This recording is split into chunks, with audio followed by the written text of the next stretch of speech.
গত কিছুদিন আগে আপনারা দেখেছেন একটু অস্থিরতা হয়েছিল। গত 9 মাস আল্লাহর রহমতে রংপুর যথেষ্ট স্থিতি ছিল, সেটা আপনারা বলেছেন। বাট সাম্প্রতিককালে হঠাৎ একটা ঘটনা একটু মনে হয়েছে যে কেউ হয়তো একটু উত্তপ্ত করার চেষ্টা করছিল। তা আমাদের অবস্থানটাই সবাইকে জানিয়ে দেয়া যে কেউ যদি তার ব্যক্তিগত চরিতার্থ বাস্তবায়ন করতে চায়, বাট সেটা যে দেশের মানুষের অমঙ্গল হয়, সেটা বাংলাদেশ সেনাবাহিনী আসলে সুন্দর চোখে দেখবে না।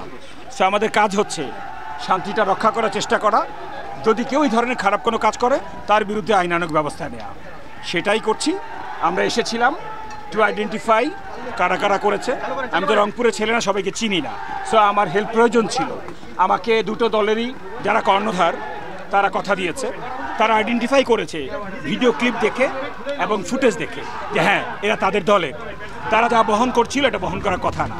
তারা আইডেন্টিফাই করেছে, তারা আগামীকালকে আমাদের কাছে নিয়ে আসবে। They will tell sorry. তারা আমাদেরকে কথা দিবে যে এই রংপুরে নির্বাচনের আগ পর্যন্ত তারা এমন কোনো কর্মকাণ্ড করবে না যেটা মানুষের অথবা শান্তির বিরুদ্ধে যায়। আমরা শুধু আমাদের অবস্থান জানিয়ে দিয়েছি, তারা বুঝতে পেরেছেন। আশা করি সবাই মিলে আমরা সুন্দর একটা দিকে যেতে পারবো। ধন্যবাদ। আপনি বলেছেন গুজব রটেছে, সো গুজবকে গুজব হিসেবেই ধরেন এবং ধ্বংস করে দেন।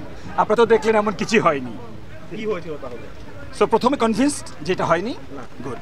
যেটা হয়েছিল, যেহেতু সাম্প্রতিক একটা ঘটনায় আমাদের একটু শান্তি বিশৃঙ্খলা নষ্ট হওয়ার একটা সূত্রপাত হয়েছিল। সো আমরা কারা দোষী, কারা এই কাজগুলো করছে তাদেরকে চিহ্নিত করার চেষ্টা করেছিলাম। একা তো সম্ভব না। সো যাদের সাহায্য নিলে আমরা পারবো তাদেরকে অ্যাকচুয়ালি ভিডিও ফুটেজ ছবি দেখিয়ে আইডেন্টিফাই করার চেষ্টা করছিলাম। তারা আইডেন্টিফাই করেছে এবং কয়েকজন তাদের দলের এটা তারা চিহ্নিত করেছেন। এটার জন্য দুঃখ প্রকাশ করেছেন এবং আগামীকালকে তারা আমাদের কাছে তাদেরকে নিয়ে আসবেন। মেবি হয়তো দুঃখ প্রকাশ করবেন এবং ভবিষ্যতে হয়তো তারা আরও সতর্ক থাকবেন যাতে রংপুর এলাকায় শান্তি নষ্ট হয় এমন কোনো কাজ তারা করবেন না। এবং আমরা সেই জন্যই নিয়োজিত। ইনশাল্লাহ রংপুরে আমরা সবাই মিলে আল্লাহ ভালো থাকবো।